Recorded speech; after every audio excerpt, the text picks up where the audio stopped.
Yo! Video games. What up, dudes? Matt here from YoVideogames, and I'm back again with another video. This time, we're going to be talking about the Nintendo Stars program. Now, for those of you who don't know, this was kind of something that's been flying way under the radar. I think Nintendo's kind of not wanted to tell anyone about this, but yeah, they had a thing called Warp Star, and then it was consolidated, I guess, in April at the start of fiscal year. It was kind of a collaboration between HAL Laboratories and Nintendo, and what this basically is this is a side company of Nintendo that's basically there to keep track of, and sort of like keep an eye on and develop ancillary products for Nintendo IP. And what does this mean? Okay, this is about the movies. This is about the movies, the merchandising, the rides. This is about how does Nintendo extend its brand and IP out beyond video gaming, because obviously they got a handle on what they're doing with video gaming. But it says right here, in addition, Nintendo Stars will continue its ancillary use business of the Kirby franchise, which Warp Star Incorporated has been engaged in. By utilizing the know-how cultivated in this business, Nintendo Stars aims to expand the number of people who have access to Nintendo IP through cooperation with partners around the world and strengthen the relationship between Nintendo and its customers. And then in the subsidiary overview, you can kind of see operation, licensing, and management of ancillary use for films featuring Nintendo IP, operation, licensing, and management of ancillary use related to the Kirby franchise. So they really talk about films in particular here a lot. But this is the wording here means to me is like, I think there's more than just films here, but obviously that's kind of like the main focus. They want to make sure that they have as much of a success as they did with the Super Mario Brothers movie.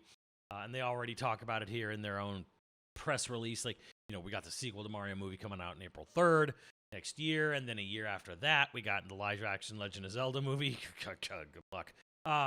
But yeah, like they obviously want to have a company that's sort of like the overseers of the movie part of it. But I think this expands beyond the movies. They already talk about it a little bit. With how Kirby, and if you go to Japan and if you're ever lucky enough to visit there, you'll kind of see that HAL does a extremely good job of making where Kirby is, what Kirby is, and have lots of use beyond just here's a video game with Kirby in it. Here's lots of things with Kirby in it, and we're gonna get to that. That'll come up later a little bit in this video making here. But first and foremost, speaking of films, because I don't think it's generally theatrical releases only by Universal or Sony Pictures. No, I think they mean generally anything that's sort of like video format. And I think one of the big things they could do is they could go back to what they have done, and they could start making some YouTube streaming content for children, really young ones. They did this a while ago with Pikmin. And the thing is they could do it. They could do more with Pikmin because kids love Pikmin. Gen Z loves Pikmin, like maybe do it on a healthy degree, like I love Xenoblade.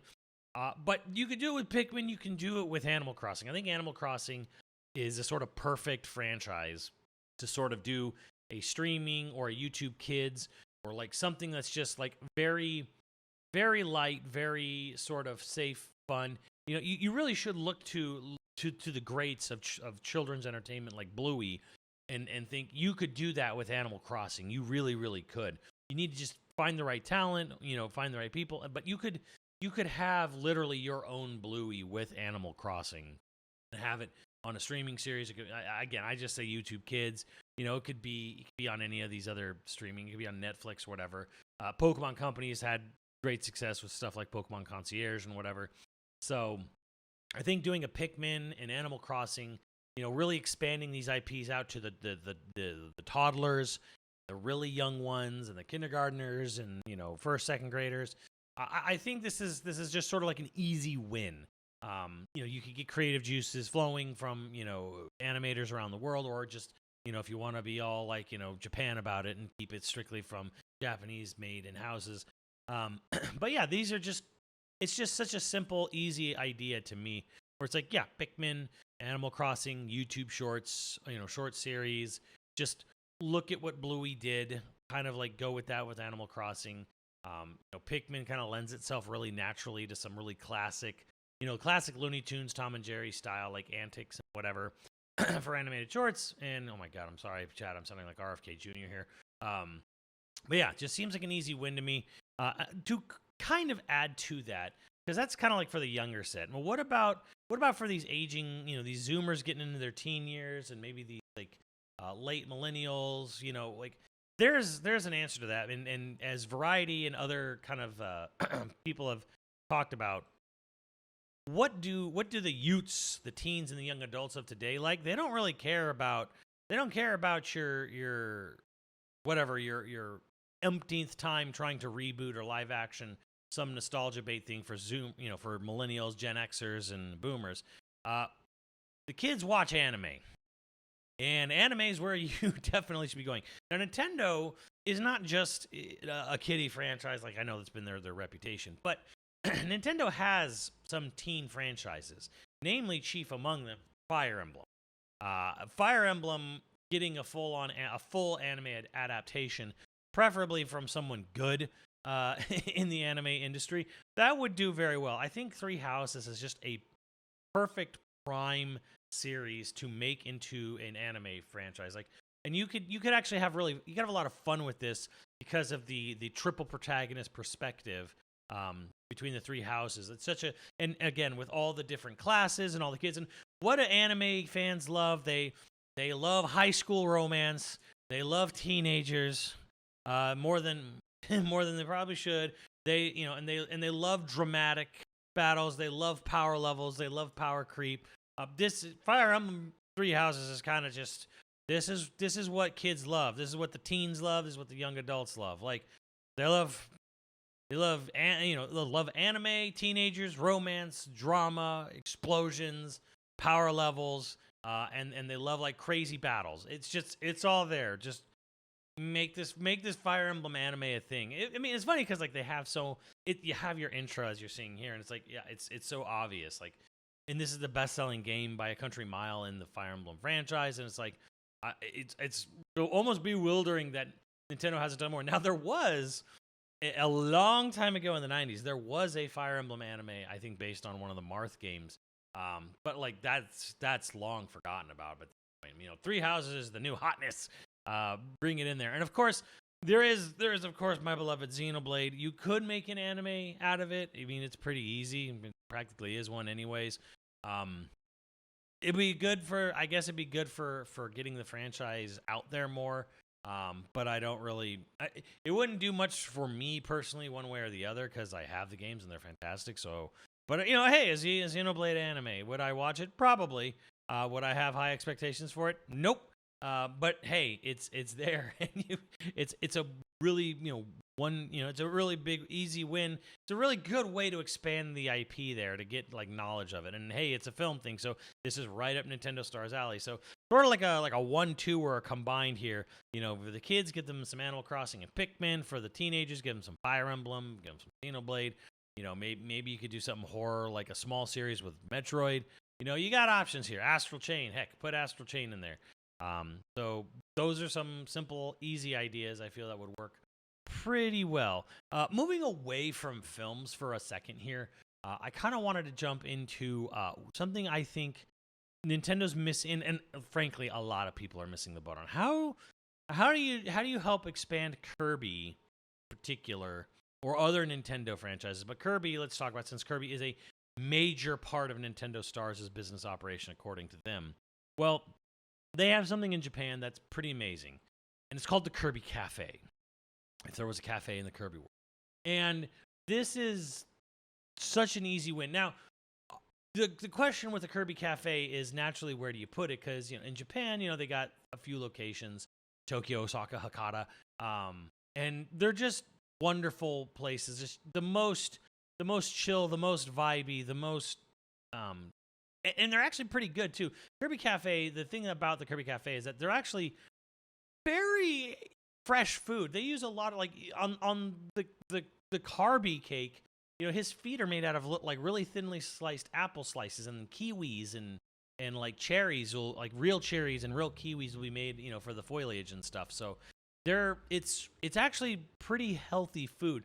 Obviously it's going to probably be a little bit difficult to do a 1-to-1 of this kind of food in America. And again, where do you put this in America? And I have pretty much a great idea. There's 2 places you could put a Kirby Cafe in North America.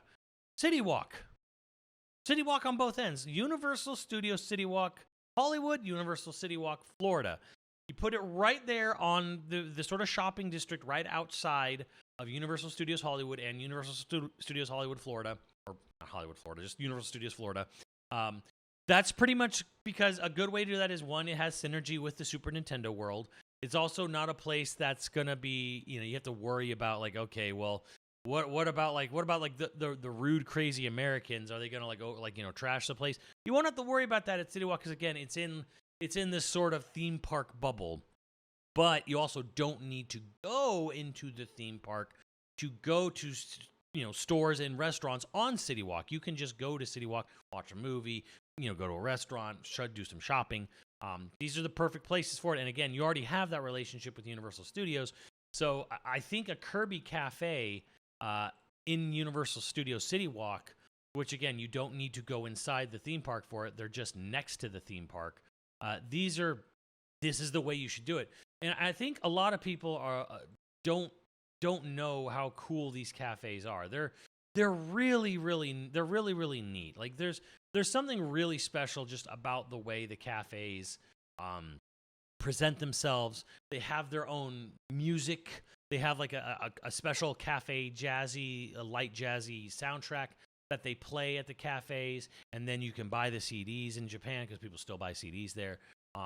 But like just the way it's done is like it's very cozy, it's very chill, it's very much, I think it would do very well even out here. I think there's a big missed opportunity to not have Kirby cafes. They've dabbled like in Little Tokyo in LA with pop-up stores from other companies and stuff, but really a permanent Kirby cafe at Universal Studios City Walk, I cannot see this going poorly. Like they've even got Hello Kitty stuff cafes at City Walk now.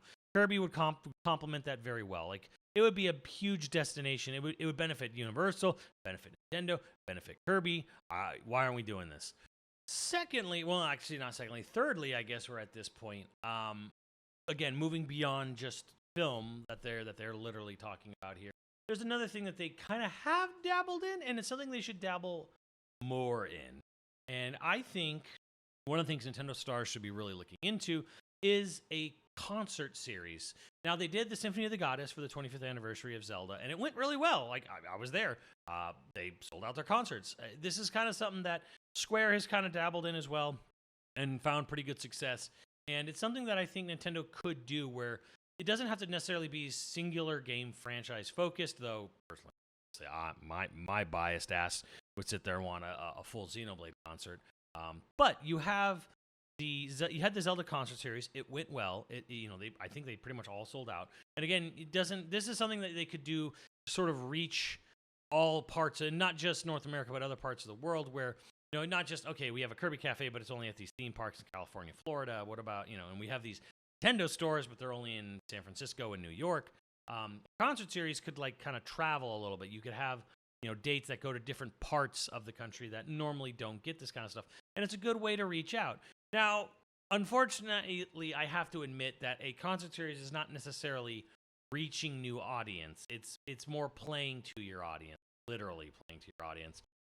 But what it does do is it does bring conversation out. It does bring word of mouth out. It does get people talking about it. Hey, I'm going to this thing. I'm going to this event.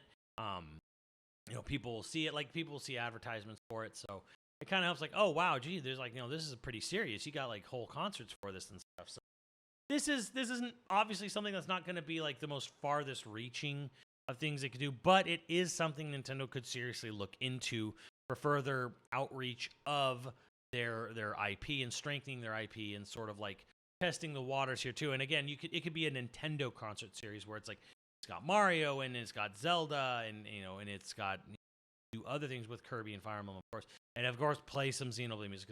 It's literally written for an orchestra. So yeah, you could do a Nintendo series concert, and then you can kind of just gauge right there, like okay, what are people interested? What are they showing up for? What are they hoping to hear? So kind of just overall a good way of sort of I guess playing to your audience, but also sort of reaching out beyond just the normal gaming stuff. So yeah, a Nintendo concert series to me seems like just a really fun idea that I think a lot of people would be interested in. Though it's getting IP into people's brains, it's always a tough thing. And there is something that would definitely play towards that strength, and that is a Smash Brothers ride. Now, hear me out here. In Disneyland, we have a Star Tours ride. It's Star Wars themed, and it's this ride where you get inside a motion simulator with a big screen and a big animatronic C-3PO, and you get a ride that changes every single time you go on it. There's like 60 some odd combinations because you have a starting video, then you go to 2 different planets from 2, could be any era. Now this ride is a motion simulator, so it treats it like you're in like a spaceship, twisting and turning and tumbling through space and all that. But it goes to different planets at different points in the Star Wars timeline. You don't know what you're going to get when you're riding this ride. You could go anywhere. Like it's completely RNG what planet you're going to go to, what characters you're going to see. That should be adopted for Universal Studios, and you should have a Smash Brothers ride. Because the thing is, millions and millions of people, they go to theme parks. Nobody avoids a big e-ticket ride or avoids just a big ride in general because, oh, well, I didn't see this movie, I'm not going to go on this ride. No, people just go on it.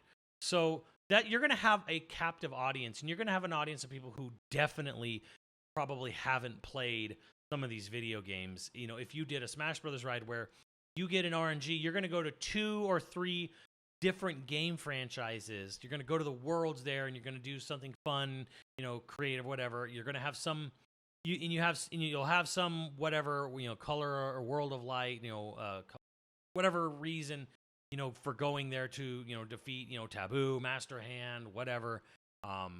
Whatever reason, it doesn't, have Sakurai come up with it. I'm sure he'd love to. Have him come up with some cool reason to be traveling to all these different Nintendo worlds. But this is just sort of like, you're going to have a captive audience. A lot of them are not going to have played all these games, but it might spark an interest, because that's the idea. Is like, now you are on a ride, you are experiencing a game franchise in some way through this ride, and this is how you do it.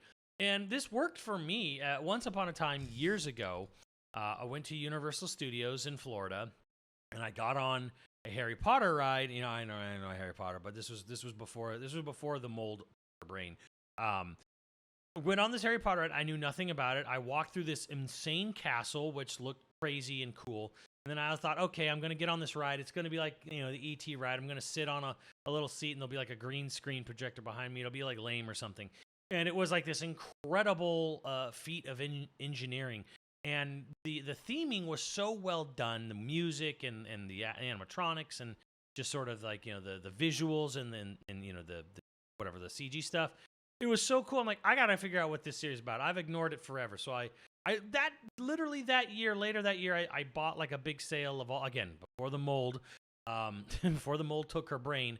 I bought a box set of the books, and I read all the books. I just blitzed through all of them. I was like, wow, this was really fascinating. And then the mold took hold, and then I'm ashamed to own them.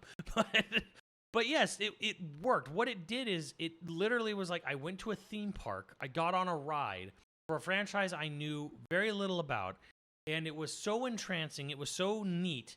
I went and bought the books because I had to know, what was this about? This is exactly the kind of thing you could inspire in people with, say, a Smash Brothers ride, where it's like, okay, people are going to go on this ride because you're at a theme park. You want to ride all the big rides. People are going to go on it. And you get on there, and you're going to discover all these crazy things. Like, what was that about? Oh, that was Star Fox. We gotta try one of those Star Fox games.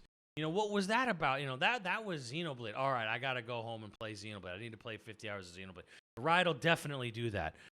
So yeah, I think having a Smash Brothers ride is such a good idea, because right now Super Nintendo World is very, very cool, but it is hyper fixated intentionally on Mario Brothers. It's just Mario Brothers, it's a Mario Kart ride, and you do Mario things, and it's nice and it's neat. And obviously Mario's safe because everyone knows who Mario is. But not everyone's gonna know who all these other goofy fucks are that Nintendo owns. But, and I'm not saying you need to make a whole ass land. Rather than make a whole land for all of these much smaller franchises, make a Smash Brothers ride. Because like, hey, Mario's there, Pikachu's there. You know who these two are, at least. And then you just sort of you catfish them in, and then it's like now let me introduce you to Kid Icarus. Let me introduce you to the glory of Shulk and Rex. And no, okay, of course I'll stop myself there. But okay, this is what you do. This make a Smash Brothers ride. Get people aware and going on like, oh my God, what's all this stuff? And then of course, Star Tours is a ride that is modular. They can keep adding new sequences to the ride. Now you could do this with a Smash Brothers ride as well. You could add, okay, seasonally, we're gonna have third-party characters. You'll have Sonic might show up in Smash Bros. Mega Man, someone else. Like you're gonna have these moments where it's like, oh, we could actually bring these third-party characters in here, and they could show up on this ride. Obviously, Sora can't because Disney. But yeah, you could you go on the Smash Brothers ride from this month to that month. You might end up in Midgar. You might end up in Final Fantasy VII Land. So again, it's just encouraging people to come back and check out new stuff, check out your ride, check out your merchandise, and so yeah, just make a Smash Brothers ride. I know it's kind of and make it like Star Tours, which is also a film. So therefore there's your connection. Nintendo Stars. It's a film and a ride, and it gets people interested in your IPs. Boom. Genius. Hire me. Lastly, the big one that I really think Nintendo should bring back, and this is going to be a bit of an old school dig, but Nintendo should bring back Spaceworld.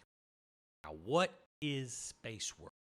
In the 90s, Nintendo used to host their own convention that they would have every year around August-ish.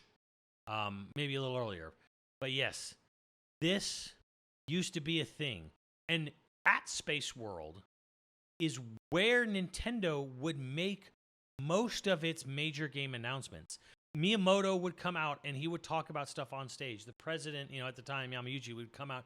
He would reveal stuff on stage. Like, Nintendo had their own dedicated, this is where and it was public could go. You could buy tickets to Spaceworld and you would play demos of games there. It's kind of famously where Nintendo kind of got a lot of Mario 64 ideas stolen because the game got delayed, and it made Nintendo really gun shy about showing games off too early. But again, let's move beyond that point. A Nintendo Spaceworld 2000. Now, how would you go about doing a Spaceworld in the 2020s and beyond now?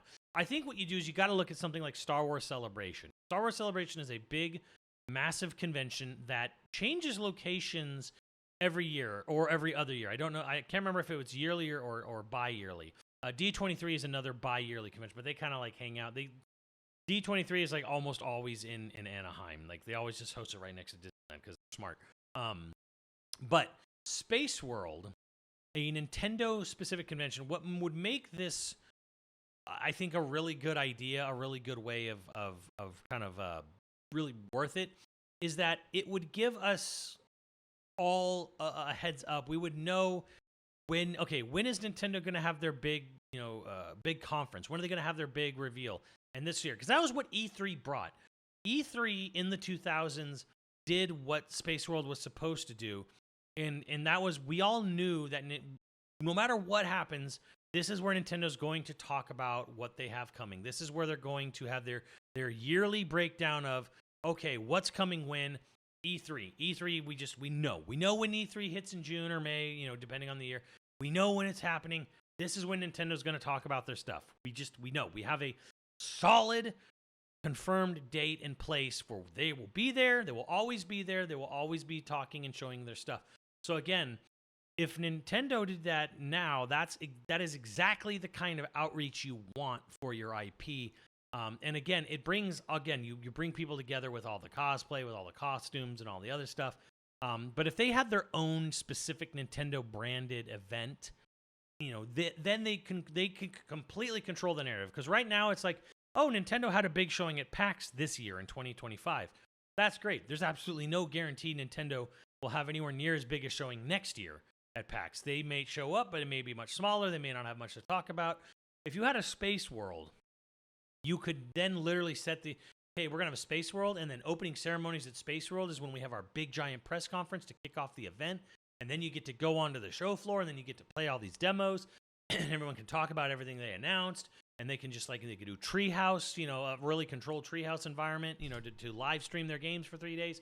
A big one for me is that like a lot of people are kind of, you know, as we've come out of the pandemic and people want to get out, they want to meet, they want to interact, they want to socialize.